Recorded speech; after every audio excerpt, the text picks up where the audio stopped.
वो शक्ति का स्वरूप है, मन में भक्ति का रूप है।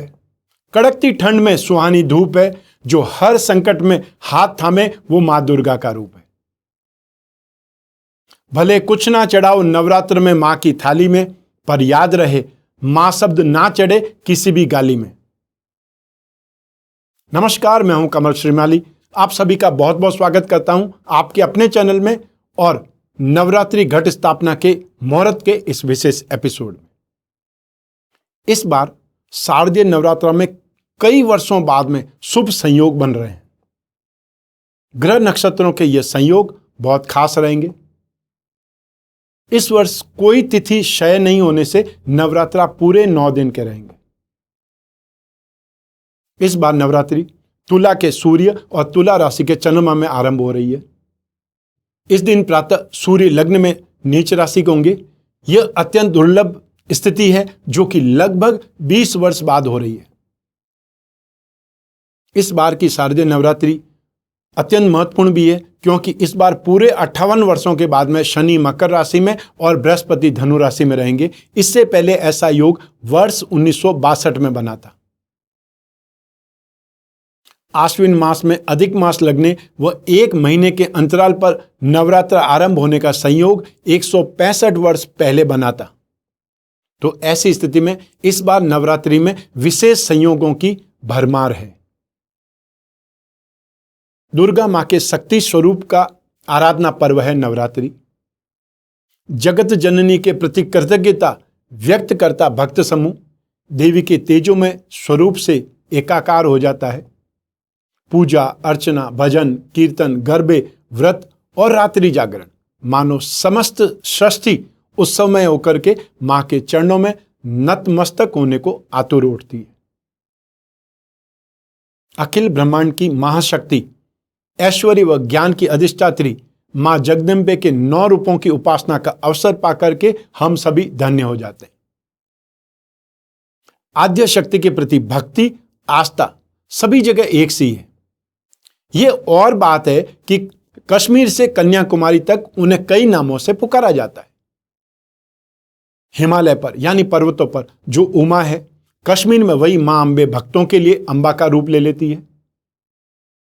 बनारस की विशालाक्षी महाराष्ट्र में मां भवानी और कोलकाता में काली का स्वरूप ले लेती है। दक्षिण भारत में भी इनके कई रूप हैं। कन्याकुमारी में देवी का कन्या रूप बाला है, जो धैर्य से एक पैर पर खड़ी होकर के अपने आराध्य शिव की प्रतीक्षा में है। मछली के आकार की आंखों की सुंदरता से मधुरोय में वे मीनाक्षी है और श्यामला या मंत्रिणी भी। नवरात्रि में घट स्थापना अर्थात कलश स्थापना का विशेष महत्व है। नवरात्रि की शुरुआत घट स्थापना के साथ ही होती है। घट स्थापना शक्ति की देवी का आह्वान है। मान्यता है कि गलत समय में अशुभ मुहूर्त में घट स्थापना करने से देवी मां क्रोधित हो सकती है। घट स्थापना का सबसे शुभ समय प्रतिपदा का 1/3 भाग बीत जाने के बाद होता है। अगर किसी कारणवश आप उस समय कलश स्थापित न कर पाए तो अभिजीत मुहूर्त में स्थापित करना चाहिए। प्रत्येक दिन का 8वां मुहूर्त अभिजीत मुहूर्त कहलाता है। सामान्यतः यह 40 मिनट का होता है। सनातन परंपरा में आश्विन माह के शुक्ल पक्ष की प्रतिपदा को शारदीय नवरात्र शुरू हो जाते हैं, आरंभ हो जाते हैं। इस बार अधिक मास होने के कारण द्वितीय आश्विन शुक्ल पक्ष की प्रतिपदा तिथि को अर्थात 17 अक्टूबर 2020 शनिवार को चित्रा नक्षत्र में आरंभ हो रही है, जिनका 24 अक्टूबर को दुर्गा नवमी पर समापन होगा। इस बार की नवरात्रि अत्यंत सुख और समृद्धि प्रदान करने वाली होगी। इस बार की नवरात्रि पूरे 9 दिन की है, किसी भी तिथि का क्षय नहीं है। नवरात्रि के 9 दिन इतने शुभ होते हैं, इन दिनों में कोई भी शुभ कार्य करने के लिए मुहूर्त देखने की जरूरत नहीं पड़ती। इसलिए अधिकतर लोग वाहन, मकान, दुकान आदि इन्हीं दिनों में खरीदते हैं और ऐसे में गाड़ियों के शोरूम भरे दिखाई देंगे और बाजारों में चहल पहल आपकी बढ़ जाएगी। आइए अब बात करें घट स्थापना के विशेष शुभ मुहूर्त की। नवरात्रि में कलश स्थापना लाभ का चौगड़िया, शुभ का चौगड़िया या अमृत का चौगड़िया राहु काल को छोड़ करके तथा स्थिर लग्न में घट स्थापना कर सकते हैं।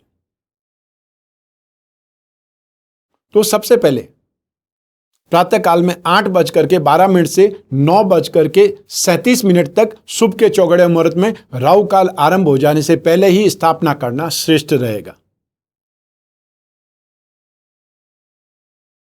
इसके पश्चात में अभिजीत मुहूर्त आ जाएगा, वो 12 बजे से 12:46 तक है। ये अलग अलग शहरों के अनुसार अलग अलग समय हो सकता है, लेकिन लगभग इसके आसपास ही समय रहेगा। अब बात करते हैं स्थिर लग्न में मुहूर्त की।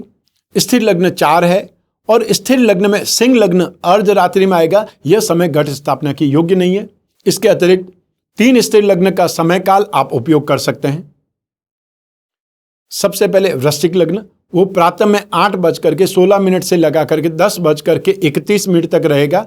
राहु काल आरंभ हो जाने से पूर्व ही स्थापना कर लेना श्रेष्ठ रहेगा। अर्थात आप अपना पूजा कर्म आरंभ कर दें, उसके बाद में कितने ही समय तक आप करते चले जाएं, वो शुभ मुहूर्त ही कहलाएगा। उसके पश्चात कुंभ लग्न आएगा, वो दोपहर में 2:24 से लगा करके 3:59 तक रहेगा। और फिर सायंकाल में वापस वृषभ लग्न आ जाएगा, वो भी स्थिर लग्न है। सायंकाल में 7:13 से लगा करके 9:12 तक। तो इस प्रकार शुभ के चौगड़िया में, लाभ और अमृत के चौगड़िया में भी, और या फिर स्थिर लग्न में जो समय आपको उपयोगी लगे, जो समय में आप कर पाए, ये समय काल का आप फायदा उठा सकते हैं। नवरात्रि के ये 9 दिन शक्ति की उपासना के लिए बेहद शुभ होते हैं। ये देश में खुशहाली के संकेत हैं। इस बार नवरात्र में सर्वार्थ सिद्धि योग और अमृत सिद्धि योग एक साथ बनते नजर आएंगे। ज्योतिष शास्त्र के अनुसार इस सर्व सिद्धि योग को बेहद शुभ माना जाता है। नवरात्रि का प्रारंभ सर्वार्थ सिद्धि योग में हो रहा है। इसके अलावा भी नवरात्रि में बेहद शुभ संयोग बन रहे हैं, जो माता के उपासकों के लिए, साधकों के लिए और श्रद्धालुओं के लिए बहुत अधिक शुभ है। जैसे 17 अक्टूबर को सर्वार्थ सिद्धि योग और अमृत सिद्धि योग है। 18 अक्टूबर को त्रिपुष्कर योग है, साथ ही सिद्धि महायोग और प्रीति योग भी विद्यमान है। 19 अक्टूबर को सर्वार्थ सिद्धि योग और आयुष्मान योग है। 20 अक्टूबर को सौभाग्य योग है। 21 अक्टूबर को अमृत योग है और 23 अक्टूबर को भी सर्वार्थ सिद्धि योग है। 24 अक्टूबर को दुर्गा नवमी के दिन भी सर्वार्थ सिद्धि योग और महासिद्धि योग है। 25 अक्टूबर विजयादशमी के दिन अमृत सिद्धि योग है। इन विशेष योगों में की गई खरीदारी अत्यधिक शुभ और फलदायी रहेगी। इस योग संयोग में पूजा, साधना और आराधना का भी अत्यंत मंगलदायक फल मिलेगा।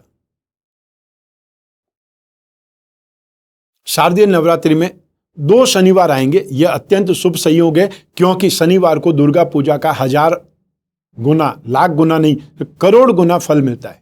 ऐसी स्थिति में आप क्यों छोड़ें इस नवरात्रि के पवित्र समय काल को, त्योहार को। आप भी जुट जाइए मां की पूजा में, उपासना में, उनके गुणगान में, ताकि आपका यह जन्म ही नहीं, आने वाले जन्म भी संवर जाए। आज बस इतना ही। स्वस्थ रहें, प्रसन्न रहें, अपना, अपने परिवार का बहुत बहुत ख्याल रखें। आप सभी को मेरा नमस्कार, बहुत बहुत शुभकामनाएं। ईश्वर आपकी रक्षा करे, माता रानी आपकी रक्षा करे। धन्यवाद।